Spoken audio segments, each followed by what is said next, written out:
చాచి మా జోల చాచి భిక్ష అయినా అడుగుతాం. మేము అమ్మవారి పేరు మీద భిక్షాటనైనా చేస్తాం. కానీ మేము ఏ రోజు కూడా ఎవరిని దేహి అని ఇది చేసి వాళ్ళు ఏదో చెయ్యాలి, వాళ్ళు డిగ్రేడ్, వాళ్ళ కాళ్ళ కింద తొత్తుల్లాగా మేము ఎప్పుడు వ్యవహరించమో, ఎప్పుడు అది జరగదు.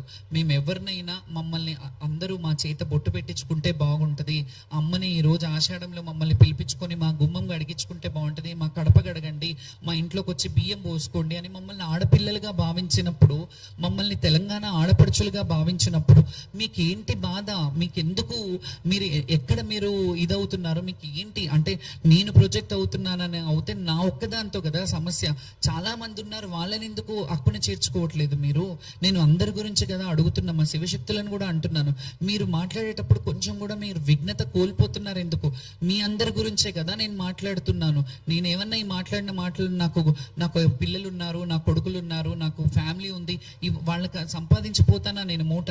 నేను ఏదైతే చేస్తున్నానో ఈ పుణ్య కార్యక్రమము, నా శిష్యులు, నా దేశము, నా ప్రజలు బాగుండాలి. జోగినీలకంటూ ఏది ఉండదు, ప్రత్యేకమైన కోరికలు ఏమి ఉండదు. జోగిని అంటేనే ప్రభుత్వం బాగుండాలి, ప్రజలు బాగుండాలి, రాష్ట్రం బాగుండాలి అని కోరుకునే వాళ్ళు. జోగినీలంటే దానికి అర్థం తెలుసుకోండి ఫస్ట్. ప్రతి ఒక్కరు జోగినీలు అని. కొంతమంది జోగినీలని చలామణి అయ్యే వాళ్ళల్లో పెళ్ళయ్యే పిల్లలు ఉన్న వాళ్ళు కూడా కొందరు జోగినీలు అని చెప్పుకుంటున్నారు. మరి అది వాళ్ళ విఘ్నతకే వదిలేస్తాయి. ఎవరు చూడు జోగినీలు అంటారు. మీరు కూడా కొన్ని సోషల్ సైట్స్ లో వీళ్ళని జోగినీలు, వాళ్ళని జోగిని వ్యవస్థ అంటే ఏంటో తెలుసా మీకు? మేము ఎన్ని ఇబ్బందులు ఫేస్ చేసి వచ్చామో తెలుసా? ఇదే జోగిని వ్యవస్థ గురించి పోరాడినప్పుడు 2010లో మేము హ్యూమన్ రైట్స్ కమిషన్కి వెళ్ళి జోగిని వ్యవస్థ గురించి పోరాడి, జోగిని నిర్మూలన గురించి పోరాడి, ఎంతో మందిని కలిసి, డాక్టర్ హేమలత లవణం గారిని కలిసి, లవణం గారు అయితే గాంధీయన్ అవార్డు గ్రహీత ఆయన. అట్లాంటి పెద్దవాళ్ళు ప్రెస్ మీట్లలో వచ్చి శ్యామల ఇంత చదువుకొని ఇంత మంచి ఉద్యమంలో ఎంత పోరాడుతుంది, అసలు హేమలత ఉంటే సంతోషించేది, నా దత్తపుత్రిక ఈమె అని పెద్దవాళ్ళు మాట్లాడిన సందర్భాలు ఉన్నాయి నా గురించి. నేను అంతమంది గురించి పోరాడాను. కొంతమందికి పెన్షన్లు ఇవ్వాలి, కొంతమంది నర్సింగ్ చేయించాము, కొంతమంది ఎడ్యుకేషన్ ఇప్పించడానికి పోరాడాము. ఇవన్నీ మేము ఎక్కడ ప్రచారం చేసుకోలేదే. ఎన్నో ఏళ్ళుగా చేస్తున్నాము. చేసిన వాళ్ళు అయితే ఉన్నారు కదా, ఇప్పుడు బాగుపడ్డ వాళ్ళు అయితే ఉన్నారు కదా, జోగిని వ్యవస్థలో నుంచి బయటకు వచ్చి బాగుపడ్డ వాళ్ళు ఉన్నారు కదా. అయితే ఇప్పుడు వచ్చే వాళ్ళు జోగిని అంటున్న వాళ్ళు 10 ఏళ్ళు 5 ఏళ్ళు 6 ఏళ్ళు ఉన్న వాళ్ళు మేము జోగినీలు. ఎవరు చేశారు వాళ్ళని జోగినీలు? ఎవరు జోగినీలు చేశారు? ఇప్పుడు మాట్లాడితే అన్ని ఇందులో కూడా లొసుగులు ఉంటాయి. చాలా తప్పు చేస్తున్నారు కొంతమంది శివశక్తులు మాత్రం, చాలా తప్పు మాట్లాడుతున్నారు. జోగిని వ్యవస్థలోనే బ్రతుకుతున్నాము, మా బాధలు మా అన్ని చూస్తున్న వాళ్ళు కూడా ఇలా మాట్లాడితే, ఒక దెబ్బ కొడితే రామ అని అంటారంట. దెబ్బలు తాకినప్పుడల్లా రామ అనుకునేవాళ్ళు, రాముడే వచ్చి ఒక దెబ్బ కొడితే ఇంకెవరికి చెప్పుకోవాలి అని అడిగినట్టుంది. ఇప్పుడు మా శివశక్తుల్లోనే కొంతమందిని ప్రోత్సహించి కొంతమందితో దుష్ప్రచారం చేస్తున్నాను. మీ విఘ్నతకు వదిలేస్తున్నాను. కొంతమంది ఇప్పుడు నేను ప్రభుత్వాన్ని ఇది చేస్తున్నాను, ఈ ప్రభుత్వం అంటది, ఆ ప్రభుత్వం, నాకు ఎవరు వ్యక్తులు కాదు అక్కడ పర్సన్స్ మార్చొచ్చు, పర్సన్స్ ఎవరైనా అయి ఉండొచ్చు. కానీ నాకు అక్కడ ఉన్న వాళ్ళు ఎవరైతే ఉంటారో వాళ్ళని క్వశ్చన్ చేస్తా, అధికారులు ఎవరైతే ఉన్నారో వాళ్ళని క్వశ్చన్ చేస్తా. గతంలో మరి కేసీఆర్ గారు ప్రభుత్వం ఉన్నప్పుడు నేను విమర్శిస్తే కాంగ్రెస్ వాళ్ళు చేశారు అని చెప్పారు. ఇప్పుడు బీఆర్ఎస్ వాళ్ళు చేస్తున్నారని చెప్తారు. మీరు వాళ్ళ ఇళ్ళ మధ్యలో మేము బలైపోతున్నాం. మీకు అది అర్థం కావట్లేదు. ఒక విషయం చెప్తాను.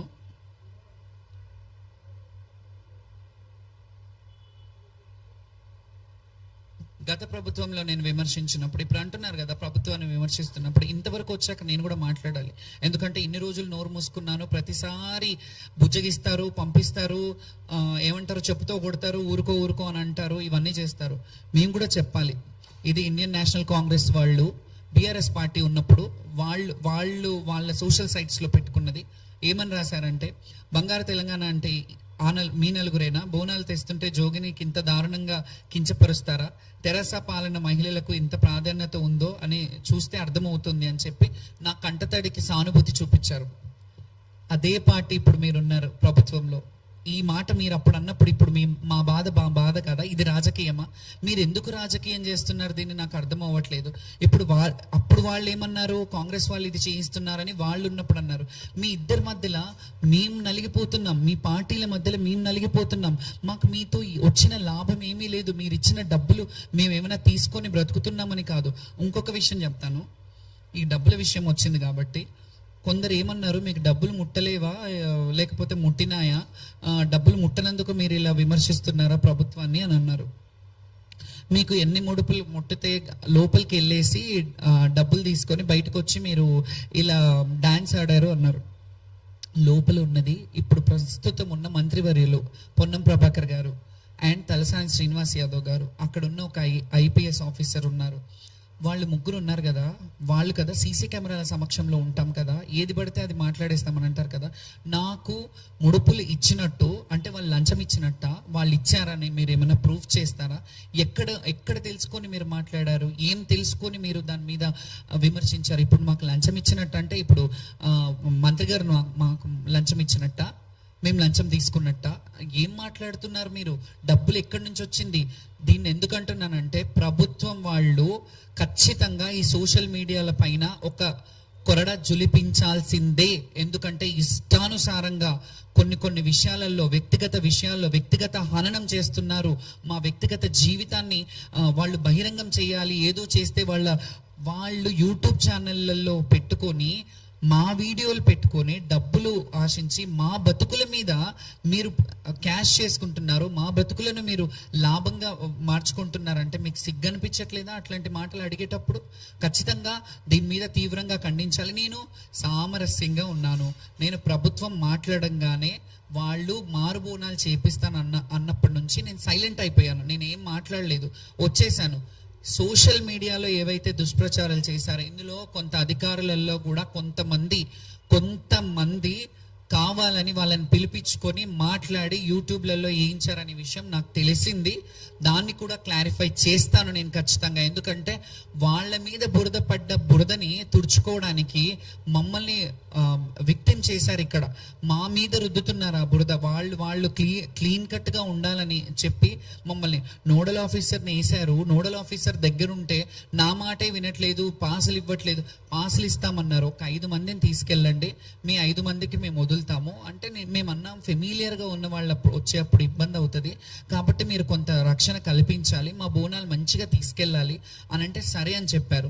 వాళ్ళ తప్పిదం, వాళ్ళు పాసులు ఇవ్వకపోతే మేమేం చేయాలి? వాళ్ళు పాసులు ఇస్తామని 2 రోజుల ముందు నుంచి ఆ పోలీస్ స్టేషన్ల చుట్టూ తిప్పిపించుకొని 4 సార్లు పొద్దునుంటే వాళ్ళు లేరు వీళ్ళు లేరు, బయటికి వెళ్ళారు, వస్తారు, సంతకాలకి వెళ్ళాయి, వాళ్ళ దగ్గర ఉన్నాయి, ఎస్ఐ దగ్గర ఉన్నాయి.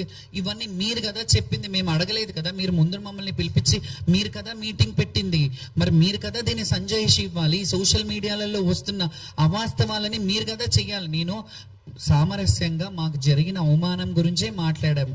మీరు మీ గురించి వస్తున్న వాస్తవాలు, మరి మీరు డబ్బులు